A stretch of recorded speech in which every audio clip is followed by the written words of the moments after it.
welcome to Ladies Talking Leafs. I'm Chris. And I'm Sil. And welcome to Season 3 of Ladies Talking Leafs, Episode 1. It's a new season. Hockey is back. Not with the big club like we thought it was, but the Leafs prospect development camp is going, and once the players hit the ice, whether it be the prospects or the pros, it means hockey's back. Mm-hmm. And we're excited. Yeah, we are. And there's also been a couple of updates from the NHL getting ready for the upcoming season. We first spoke about this in the last episode, and now it's officially confirmed that the Leafs and Sabres will play in the Heritage Classic at Tim Hortons Field in Hamilton on March 13th. Yay. Mm-hmm. I think.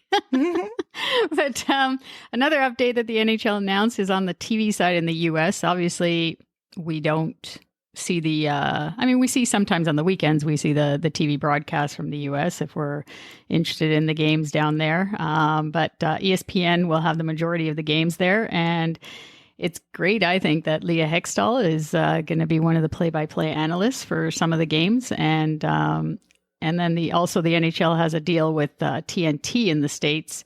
And the great one is going to be an analyst, which that's going to be something. So, I think for that, I think they're trying to make it kind of like they have for the basketball with Shaq and Charles Barkley and back and forth. Although the great one, I don't know if his personality is really on par with those two guys, but I think they're trying to put together some higher profile people on that panel so they can kind of make it a little bit more like they have for football on Fox, say, and for what they have for their basketball coverage.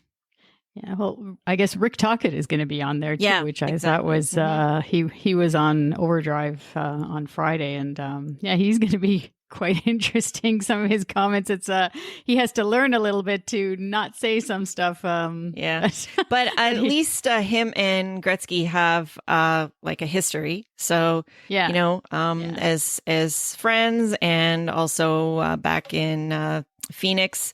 At the start there. So it should be interesting to see who they put together there, and if it gets, kind of colorful, let's say. Oh, I think Roenick was also somebody that they were looking at. So I think isn't he on the ESPN side? I'm not sure. I can't remember. I thought it was the TNT because, again, he's like a little bit more of a colorful character. So flashy. Yeah. Anyway. Yeah, and Leah Hextall is, on the women, there's going to be a lot of, I guess, Cassie Campbell, I think, is going to be leaving Hockey Night in Canada to go there to ESPN. She's going to be doing ESPN games. I know that. Wow. So I don't think that they're scooping all of our talent. Yeah, and Jennifer Botterill is going to be on TNT, but I think she's still going to be with Sportsnet doing so. And I actually prefer Jennifer Botterill over Cassie Campbell just for her analysis and that. But it'll be interesting to see, because I don't know about you, but everything's over this off season has been so quiet and so under wraps that I have no idea what the in-game presentation is going to be like on any of the networks or Hockey Night in Canada, or, what it's going to look like, because even like Chris Johnston, for example, going to print media with the Star, to me, if he's not on Hockey Night in Canada, also that's kind of a bit of a loss, I think. I really like his analysis, but we get to read about his stuff now, which I think, his first love, I think, is writing. So anyway, it's all going to be interesting, and the anticipation is building, and that first night for Hockey Night in Canada is going to be a lot of fun. So yeah. So anyway, we have a couple of housekeeping items to get through before we move on to the greater part of the show. As you all know, it's our anniversary month, and we want to highlight a couple of items to get you, our listeners and followers, more connected with our show. So first, we want to highlight our anniversary contest going on Instagram. So you still have time to enter. You can enter until September 30th. And here's what you need to do. Follow us or like us on Instagram. The handle is at LTL1917. Like our anniversary post and tag 2 friends. That's it. The prize is some awesome Leaf swag and a Tim's gift card. So the deadline, as I said, is September 30th. Yeah, and we got a few entries, so we're so you better get in there and don't miss out on it. It's a good prize. The other item we want to highlight before we get into the show is our Ko-fi page. Our Ko-fi page is another way for you to connect with us. There's lots of good stuff on there. We do our regular posts are there that you see on Facebook and Twitter, but we also have some good pictures from Maple Leaf Gardens in there if you want to check it out. And some of you know that we do everything ourselves for this podcast, all the content, the social media, the marketing, and the production. We do it all because we love it, because we want to get the Leafs out there from our perspective. And our Ko-fi page gives you the opportunity to make a donation if you can. And any donation will go towards paying our bills for all the things that I just mentioned. So we're asking for your support to visit and follow our Ko-fi page at kofi.com/LTL1917. It's ko-fi.com/LTL1917. You can find the link in our show notes in our podcast show description at the bottom. That's right, Chris. And as a thank you for your donation, we will give you a shout out on our show and the opportunity to ask us a Leaf-related question, which we will discuss on the podcast. So definitely please visit our Ko-fi page at kofi.com/LTL1917. All right, now let's get into the show. So Leafs training camp is still a few days away as we record this, but our first topic revolves around another camp, and that's the Leafs development camp. Next, we're going to also talk about the annual fan survey that is run by The Athletic. And to wrap, we'll discuss the NHL media tour and what Kyle Dubas had to say in his interview on the Bob McCown podcast. So without any further ado, let's talk Leafs. All right. So before we get into the camp, the prospect development camp, I should have done this last show, but I want to announce a personal development that is exciting for me because last month, my family welcomed a new member to Leafs Nation. My niece had a baby boy and she named him Austin. How appropriate.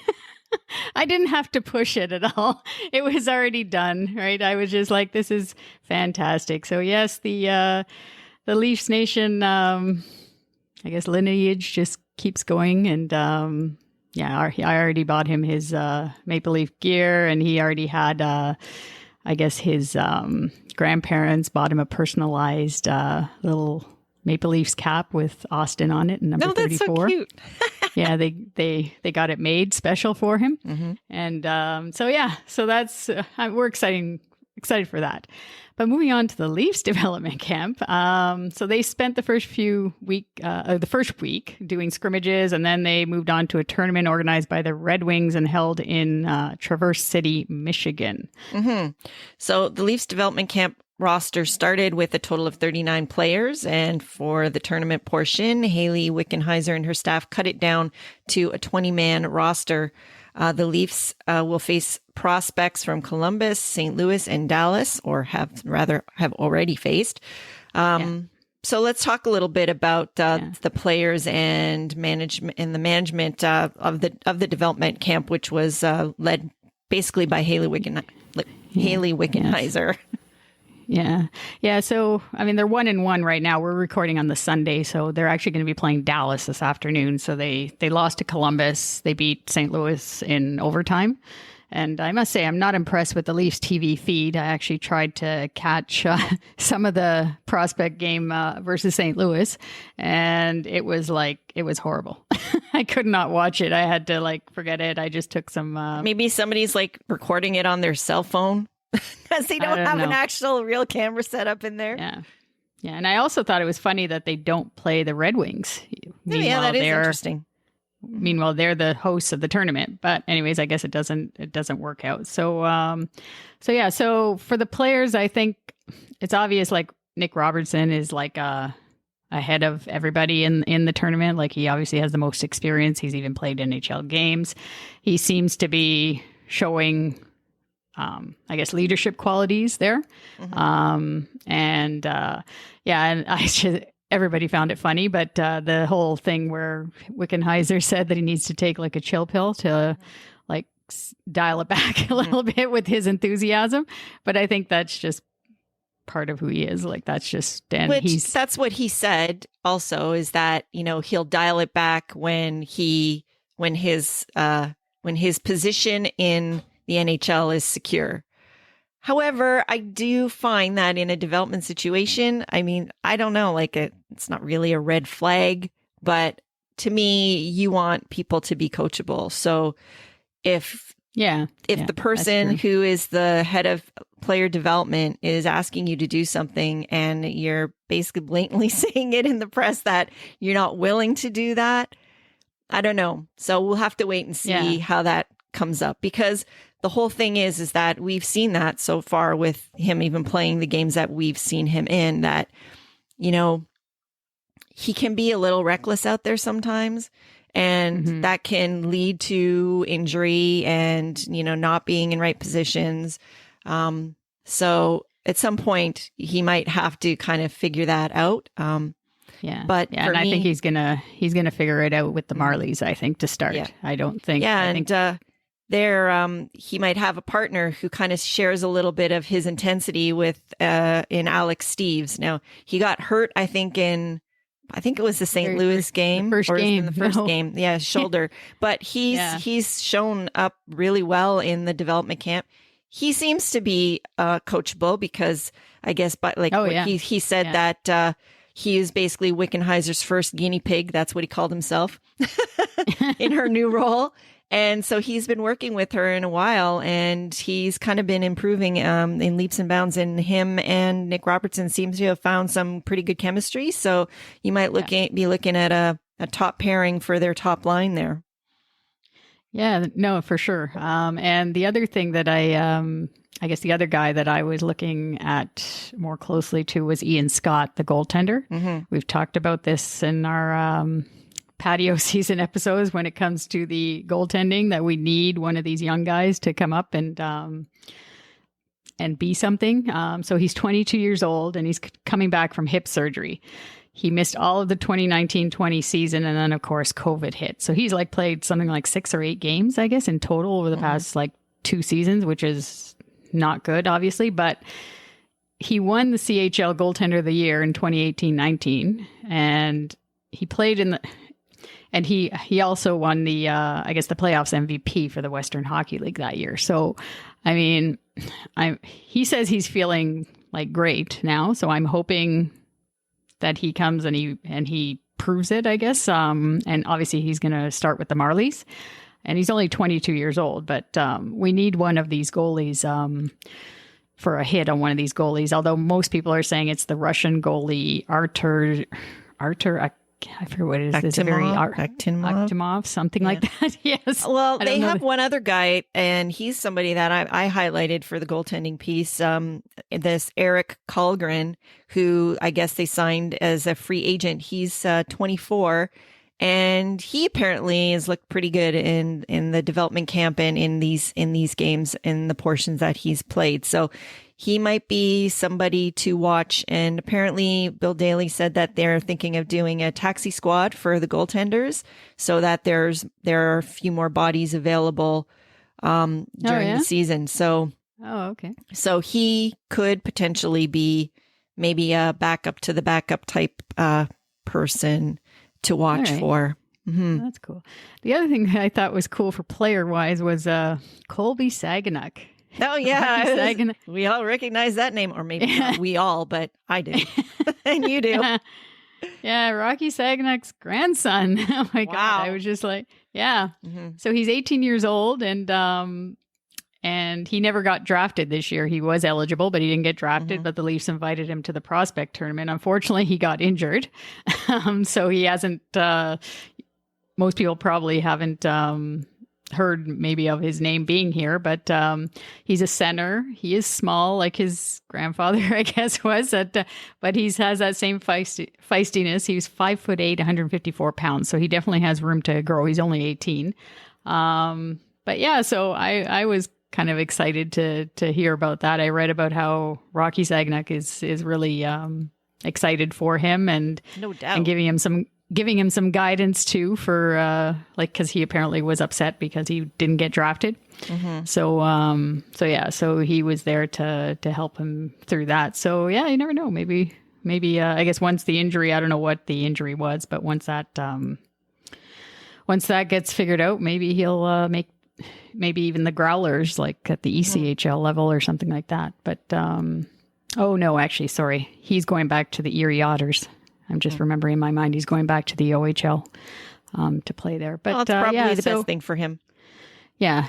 So anyways, with Hayley Wickenheiser, I like the way she's controlled the camp and sending the messages basically to the young players that like, this is what we expect from the players, whether you're with the Growlers, the Marlies, or eventually make the big club. Like there's a pattern sort of, right, with what they want. So yeah. And I one of the messages that I kind of really liked and is like, seems to be a bit of a change or a pivot in philosophy is up until now, they've been very, very focused on skills and development. The theme of this camp and this tournament seems to have been all about compete. So I think that is going to be the overarching theme, not just for our depth in the organization, but for the greater team at large as well. Yeah. Yeah. So seeing what's in the system and developing young players is so important for all the teams, and especially with this flat cap going into the next few years. It's all about depth. And do the Leafs have that? Maybe there's a question in our next segment. I don't know. Maybe Sil is going to ask me some questions here. Yeah. So for this next segment, we're going to have some fun, and I'm going to ask Chris a few questions from the Leaf fan survey that runs in the Athletic annually. Chris doesn't have this subscription, but I do. So she doesn't know what I'm going to be asking. So it's going to be interesting to hear her answers and see how they compare with the overall survey results. So the first question that I have, it's basically probably one of the front of mind things for most Leaf fans is, if Kyle Dubas had to trade a core member of the Leafs in the next 6 months, who should it be? And these are the options. So TJ Brodie, Mitch Marner, Austin Matthews, Jake Muzzin, Willie Nylander, Morgan Riley, or John Tavares. Well, you can't trade Tavares. He has the no trade anyway. So, oh gosh. I mean, the obvious for me is William Nylander. But I don't. Is that your final answer? Yes. Yeah. Yeah. Okay. It has to be Willie. Yeah. All right. So Willie actually came in fourth place. Right. The top vote getter for my second one. I'll tell you what my second choice was. Okay. Actually, Jake Muzzin. He's like hardly. I guess he's fifth place. But only because he's getting injured too much. And I heard that comment about from losers at on the Habs. They said that as soon as they knew Muzzin was out. Maybe they're just playing with our minds, but whoever it was Toffoli. He said as soon as they saw Muzzin was out, they knew they were winning the series. Well, yeah, that's a little bit of trash talk, and I guess. Yeah. But the truth of the matter is, it's not necessarily that he gets injured. For him, it's really when he gets injured. Yeah, so the wrong time. Maybe his conditioning needs to be better. But anyway, sadly, which is the theme of the summer, the top vote getter was Marner. Yes, yeah. And just narrowly edging out Morgan Riley. Because I guess we all kind of feel that really we don't want to keep losing our UFAs, for nothing. But as we'll probably talk about later, that kind of might be something that doesn't go away. Yes. So, and then in third place, even though you said he has a no trade clause, which is true, but this is a fan survey, Tavares was in third place. Okay. Yeah. Moving on. So, I love this question. What is the biggest obstacle between the Leafs and the Stanley Cup? So the choices were goaltending, defense, forwards, coaching, management, or they're the Leafs. What do you think? I'm going to say goaltending.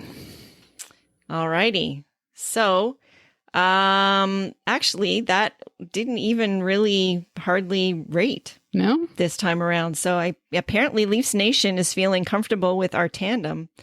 Only about 10% of people and the management. Management would be my number 2. Yes. So yeah, this really explains how Leafs Nation is feeling, because the by a mile answer was they're the Leafs. Oh, okay. So right. We're apparently feeling a little less hopeful and very cursed, but that's apparently what most people said, and including me, that's what I said. Okay. So the last question, which I think that you have some opinions on, is which off-season edition did you like the most? So the choices were Nick Ritchie, Peter Mrazek, Michael Bunting, Andre Kasha, and David Kampf. I'm liking that Andre Kasha, as long as it's just because I remember him being so good with Anaheim. I know. And we wanted him at that time. I forget if, I don't know who was GM then, but we were looking at, we got a lot of players from Anaheim previously. And yeah, I don't know. I just think he has a lot of good potential if he can stay healthy, obviously. Yeah, right? and it's just a question of, because the problems have been concussion related. Yes. That's always going to be, you just really don't know if a person can come back from that completely when they've had multiple, right? Yeah. And then the other guy, I was going to say Nick Ritchie, but then I think that Michael Bunting guy, that's who I Rick thought Tocchet. You were going to say. Yeah, Rick Tocchet described him as greasy. Yeah. So I like... And he's not the only one. He coached him in Arizona, right? Yeah. There's some other people that have said similar things, like people that have played against him, that he's kind of like, I guess, like a Hyman type player, but he's got a little bit more nastiness. So he's more pesky. So and he has better hands apparently. Too. Yeah. Mm-hmm. So he's really got a good touch around the net apparently. So yeah. So because he's been actually quite good in the limited minutes he's had. So, but the top pick was, in this case, Nick Ritchie. But it was fairly even. So Nick Ritchie came in at the top spot. Peter Mrazek came in second, just a little bit behind, and then Michael Bunting, and then Andre Kasha, with David Kampf bringing up the rear on that. But you know what? He's a little bit less of an exciting type player, but a type of player that we really, really need to do well. So if he can shore up our defensive side, then we might end up really loving him also. And finally getting a checking line. Yeah, exactly. That hopefully, I don't know if Mikheyev is going to want to be a part of that, but yeah, I know. That was kind of strange how we talked about it last time, to trade, like his trade possibilities, but and then we found out that he asked for a trade. He asked for a trade. We didn't even know that. It's just like, I thought that was kind of strange, but but anyway, it's always interesting to get a feel for the pulse of Leafs Nation going into the season. And without a doubt, like I said, the overarching theme this year seems to be wait and see. So now that we've had a glimpse into how the fans are feeling, let's see where the players are at. Yeah, so the NHL Player Media Tour went through. I didn't realize actually they did like a separate one. I don't know if they always do that. They do one in Canada, one in the U.S. For the U.S. teams, but they had a media tour. I don't think they do, but they probably did it like that for COVID reasons, for the COVID thing, so that people didn't have to travel across and worry about all of the quarantining if they need to or whatever.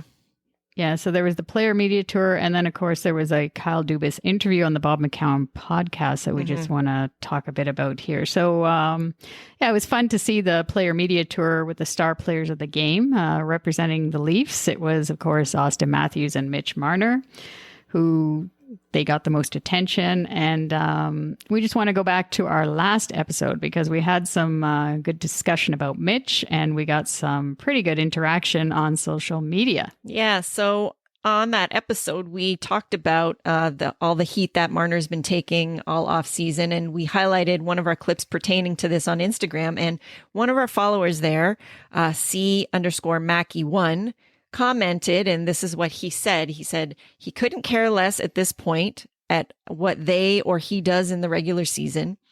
The season means nothing if they don't get playoff results. And he says, call it for what it is. So what did you think of that comment? Yeah, I mean, yes, obviously that's true. the way we all kind of feel in a nutshell. Yeah. But fine, that's but not Mitch. That's the whole team. But anyway. Yeah. And you don't it's like Mitch is saying in the media availability tour, like he's pushing it off. At least he's saying the right things to say, like that's gone. Like it's out the window. This is a new season. And you have, but the bottom line is you have to get through the regular season. Again, we've said this before from Mike Babcock, you have to get through the regular season, have a good regular season, and then to make the playoffs basically and get in there. And then that's fine. The playoff results, they have to happen this year. I mean, there's no doubt about it. So we're calling it for what it is. Yes, that's right. But you also can't keep going on and bashing the guy once again forever. Like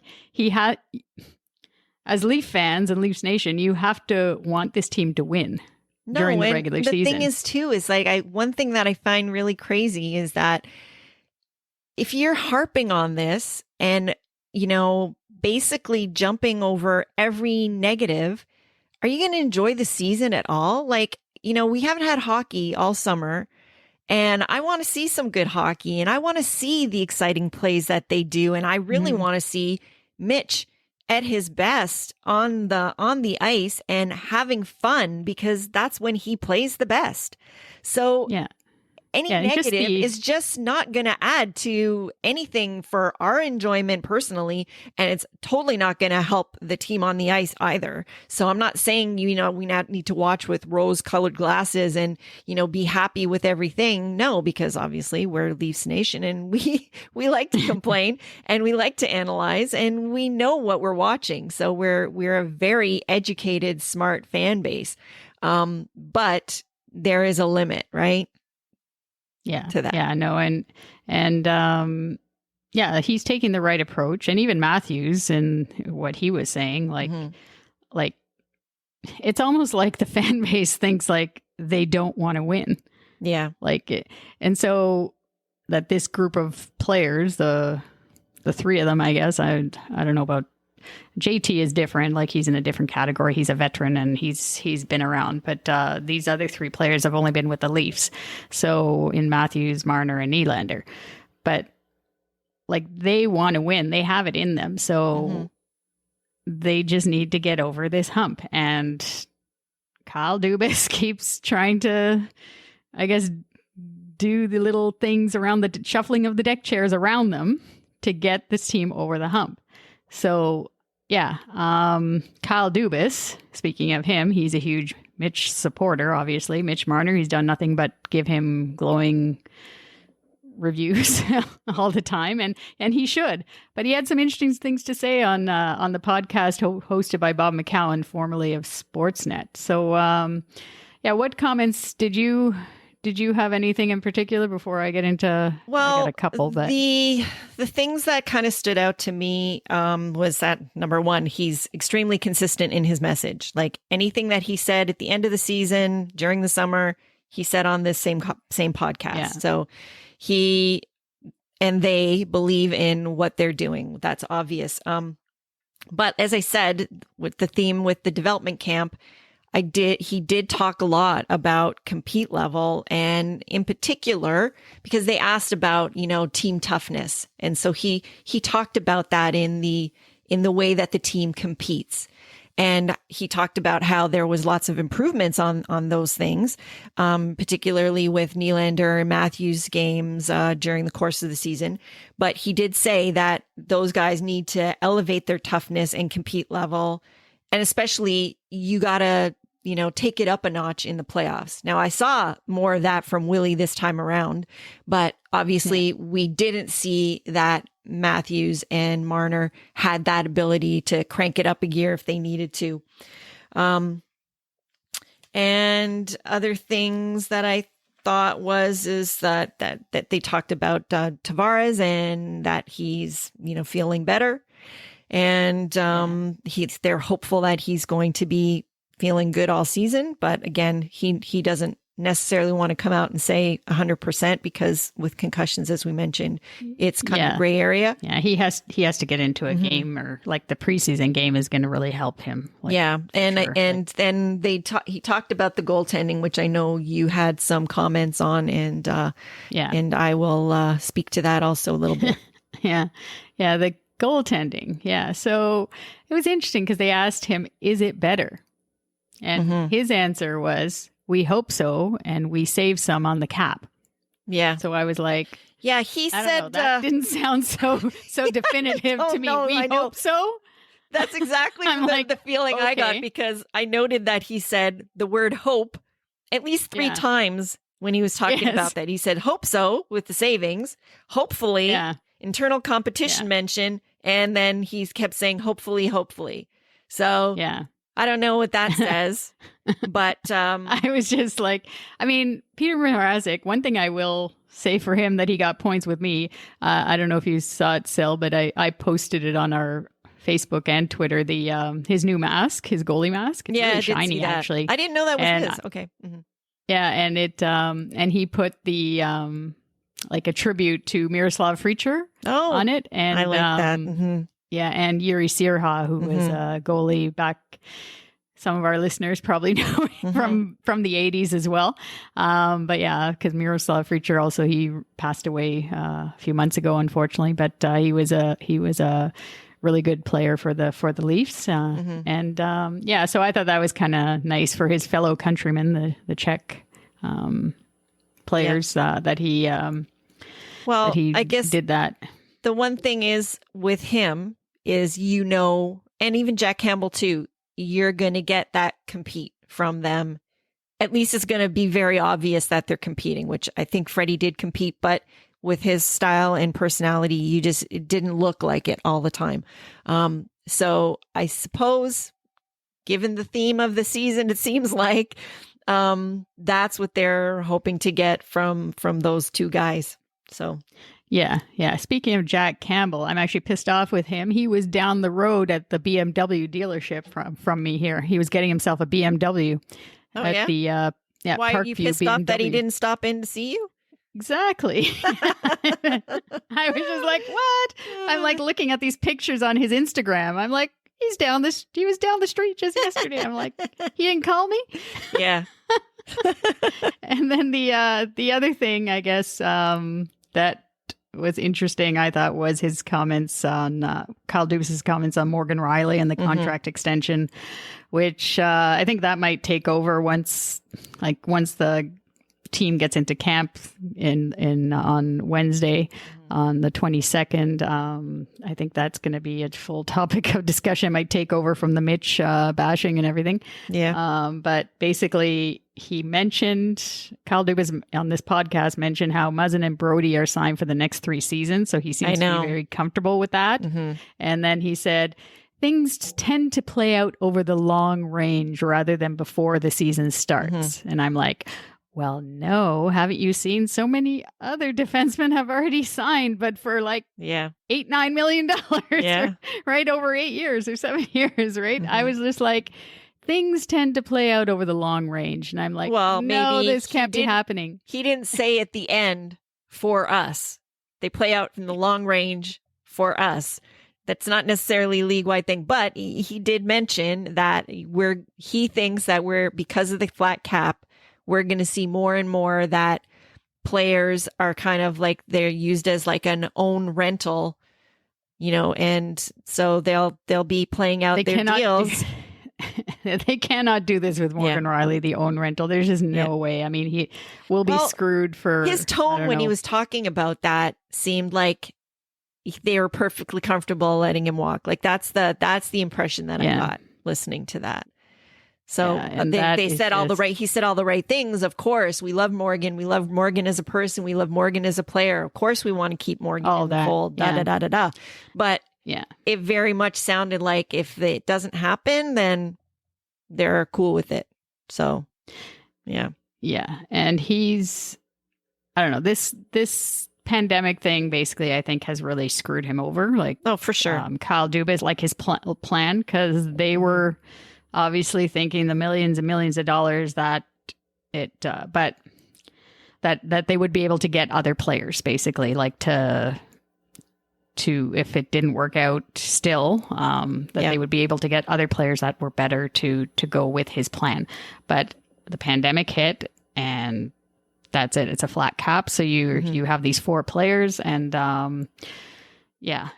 so, but that's too bad. I mean, these things happen, and he still has work to do because we're still over the cap. He's going into camp, and it's probably going to be his last chance to get this team and his vision over the hump. Yeah, and he seems comfortable being in that position, and he recognizes that. So if it's his demise, he's ready to go down with the ship if he has to. So he knows that. And he's fine with it. Yeah, and then going back to to how you said with Morgan Riley that Dubas is fine seems to be giving the indication he's fine letting him walk. That it's going back to the survey, that would be something to say, okay, it's the Leafs sort of thing, right? Because then basically things are gonna like, how do you get a replacement for Morgan Riley I guess that could be the saving grace, is because we know that they are going to always go for the best player in a position that can't be replaced for the same money. So if Riley has like an incredible season this year, there's not going to be that many guys that you're going to be able to get to replace him for less dollars. So basically the only way is if like Sandin really freaking shines this year, or Dermott takes a huge step. He really has to. Totally. Yeah. Because otherwise, and maybe that's what they're waiting for, to see whether these guys are going to take that next step, which is going to be a pretty massive one. And if Riley takes a step back, then we have this whole thing of replacing him, and at what dollars can you replace him? Do you know what I mean? Because and the other interesting thing, actually, because unfortunately Riley apparently is injured. I don't know what he did. Him and Justin Hall, they're skating on their own and all that. They both left the ice early a few days ago. So hopefully he doesn't start off the season with an injury. That's not what he needs anyways, we need. But even with Justin Hall, like, that'll give, they're saying like Timothy Liljegren could take a step as well. True. Coming into this camp finally. They'll get some time to actually to play. To play, and especially at the start of the season in training camp, and get reps that way. At the NHL level, to get that. So he's another guy, Liljegren, that we need to see something more from. But for now, the big date this week is the players reporting to camp, which I'm pretty sure it's Wednesday, September 22nd. I know, it's hard to find like any really real definitive info on that. Yeah. But I don't know why. That's the date that I've heard also. Yeah. And Saturday night versus the Habs is their first preseason game. And we'll be back on October the 6th. And lots to talk about, obviously, with all the exhibition schedule getting underway. Before we go, we want to thank all our listeners, and we'd love to hear from you. If you have any thoughts on what we talked about on the show, you can DM us on social media or email us at ladiestalkingleafs@gmail.com. And be sure to follow us on social media on Twitter, Instagram, Facebook. Our handle is at LTL1917. And as mentioned at the top of the show, another way to connect with us is at Ko-fi.com. You can follow us there. And if you choose to, you can also support us there and buy us a coffee. Any donation goes towards helping us produce the show and making it even better for you. So you can find the link to our Ko-fi page on our show notes or in any of our social media profile pages. Yeah, and as always, thank you to our healthcare workers for everything they have done and continue to do. Thank you for listening, and please follow or subscribe to the podcast on Apple, Spotify, or your favorite app. You can also follow our YouTube channel, and you can check out a recent interview that we had there from Hockey Time Machine if you want to find out more details on us and who we are and our show. And and if you're listening on Apple Podcasts or Podcast Addict, we would really appreciate if you could take the time to leave us a review. We'd love to get your feedback on the show, and it will help to give us more exposure as an outlet for Leaf content.